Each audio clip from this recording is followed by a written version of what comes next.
Estrangeiro, teletransporte. Eu, Scott. Quando ouvimos a palavra-chave teletransporte, muitas vezes pensamos em tecnologias milagrosas que transportam matéria instantaneamente de um lugar para outro com o apertar de um botão. Mas, enquanto a ficção mostrada a nós em Star Trek e similares é fisicamente impossível, o teletransporte quântico descreve um processo que há muito tempo chegou à realidade.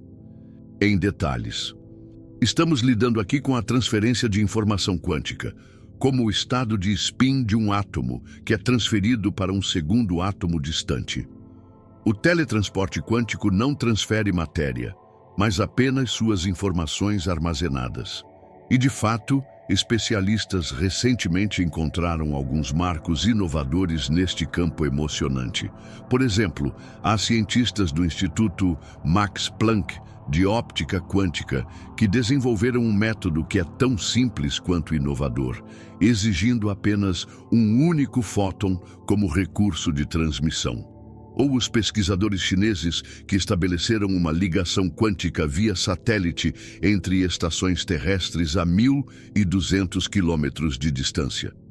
O que Mario Kart ou Monopoly é para nós, a era da física quântica para Albert Einstein e Niels Bohr. Embora os dois luminares da física fossem realmente bons amigos, eles repetidamente se envolveram em discussões acaloradas sobre a questão de princípios básicos diferentes que se aplicam no misterioso dos quanta do mundo que em nosso mundo cotidiano. Um dos principais pontos de discórdia era se duas partículas quânticas ainda podem estar em um estado compartilhado, mesmo quando estão distantes, ou se cada partícula carrega seu próprio estado individual. No primeiro caso, que Bohr argumentou, ambas as partículas estariam emaranhadas, ou, em outras palavras, ligadas uma à outra, independentemente de suas localizações e distâncias. Nesse contexto, qualquer medição que altere o estado de uma partícula também teria um efeito imediato no estado da outra partícula emaranhada. Neste caso, que Einstein defendeu, no entanto, ambos os estados de partículas seriam fixos desde o início, e uma medição em uma das partículas só poderia influenciar outra se uma mensagem fosse transmitida. E esse era precisamente o ponto crucial da questão para Einstein. De acordo com a teoria especial da relatividade, tal sinal pode viajar no máximo na velocidade da luz, então levaria necessariamente um certo tempo para viajar e não poderia ser passado adiante sem demora. O ponto principal é que Einstein não acreditava no fato de que ele, uma vez, chamou de ação fantasmagórica à distância, e foi, portanto, dramaticamente enganado. Na verdade, as variações da mecânica quântica foram agora confirmadas com sucesso por experimentos em detalhes. Todos os testes realizados até agora confirmaram a avaliação de Bohr de que o mundo quântico envolve interações não locais, razão pela qual o emaranhamento quântico não é mais considerado uma ideia exótica, mas uma atividade física reconhecida.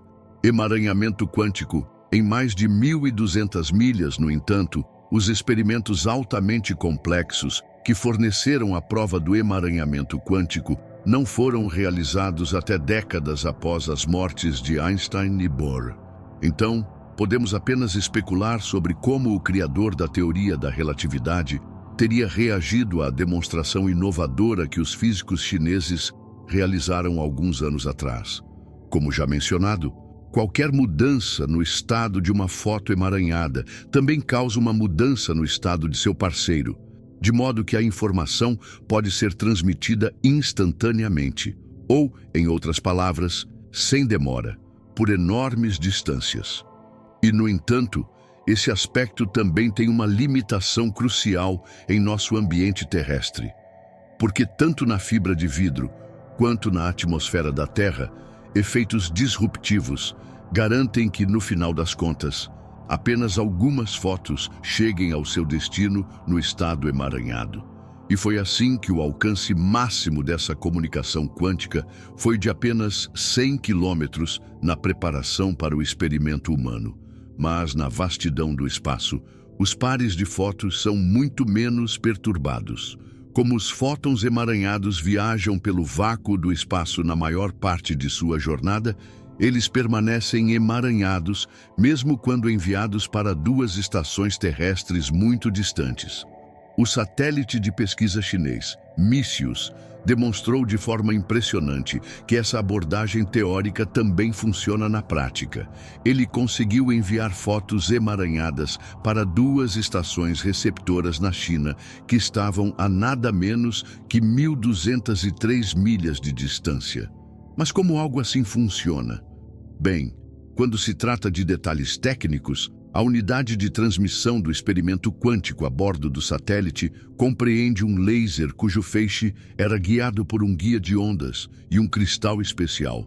Dessa forma, 5,9 milhões de pares de fótons emaranhados com um comprimento de onda de 810 nanômetros foram criados por segundo. O emaranhamento, por sua vez, afetou o estado de polarização dos pares, em termos simples, a direção de sua vibração. A antena parabólica acoplada ao satélite então assumiu a tarefa de enviar os dois feixes de fótons laser emaranhados para uma estação terrestre, e com sucesso retumbante. As estações terrestres deveriam receber os feixes do satélite sem que os fótons perdessem seu emaranhamento. E isso, apesar do fato de que os pares foram enviados à Terra de uma altitude de 500 quilômetros e, dependendo da posição do satélite, tiveram que viajar até 2.000 quilômetros. Outro desafio foi a alta velocidade do satélite. Como ele estava em constante movimento em relação às estações terrestres, os sistemas de transmissão e recepção tinham que seguir seu movimento da forma mais precisa possível. Apesar de tudo isso, no entanto, a transmissão foi poderosa o suficiente para ler as informações transmitidas e, assim, formar a primeira rede quântica planetária orbital do mundo. Uma abordagem completamente nova para o teletransporte quântico.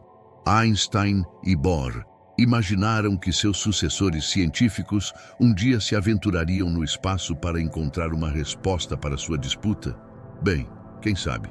O que é certo, no entanto, é que, em princípio, nenhum teletransporte quântico é necessário para transmitir informações quânticas por longas distâncias. Para fazer isso, um qubit, um pequeno armazenamento de informações quânticas, pode simplesmente ser codificado na direção da oscilação de um fóton, que é então enviado através de uma fibra óptica e pode, portanto, em princípio, enviar as informações de um lado para o outro entre dois locais distantes.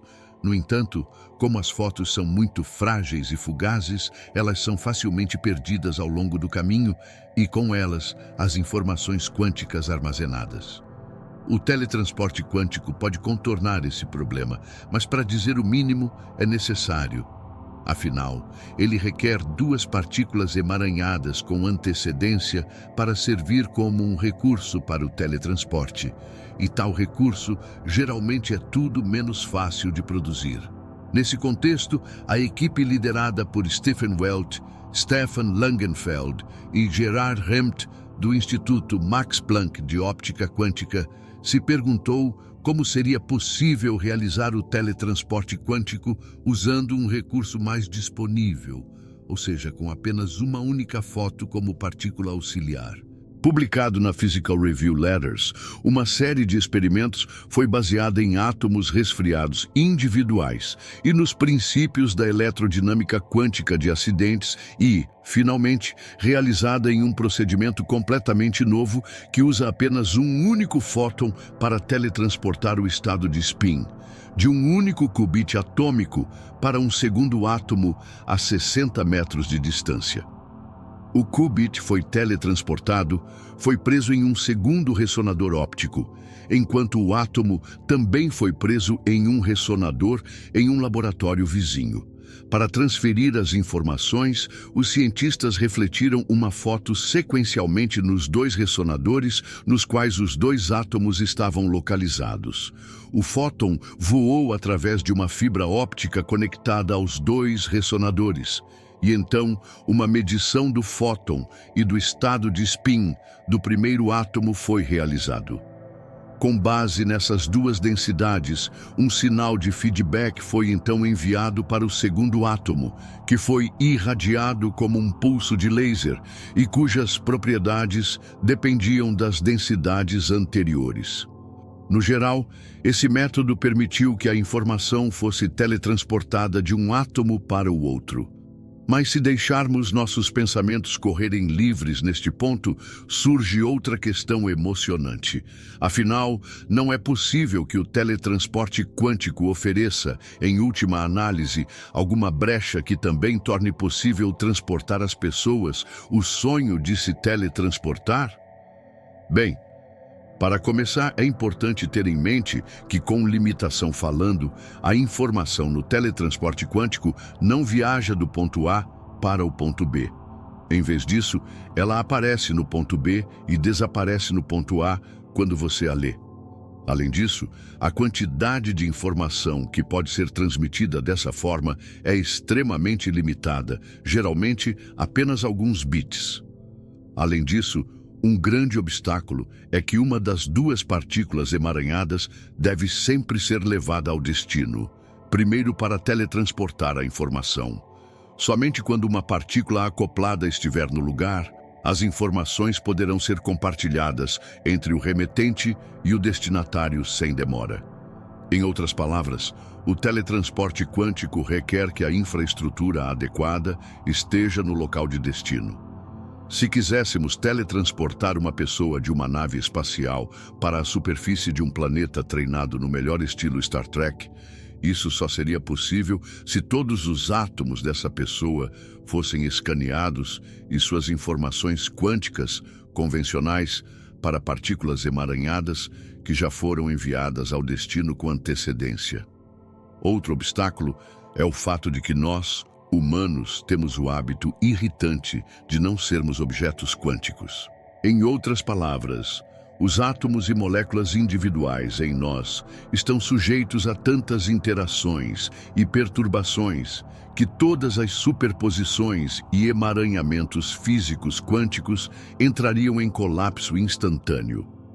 Mesmo em instalações de pesquisa, os especialistas só conseguem manter essas condições sob condições meticulosamente controladas e cegadas. E então, é claro, há problemas puramente práticos.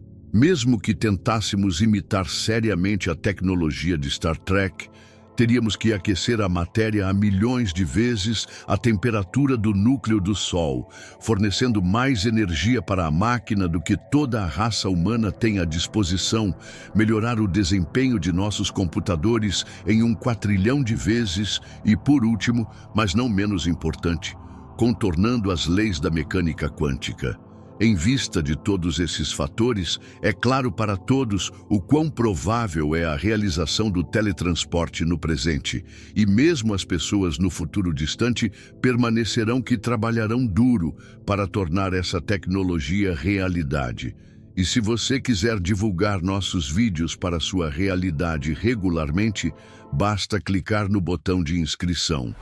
Ficaremos felizes em tê-lo em nossa comunidade para que você nunca perca uma nova postagem nossa novamente. Nos vemos em breve.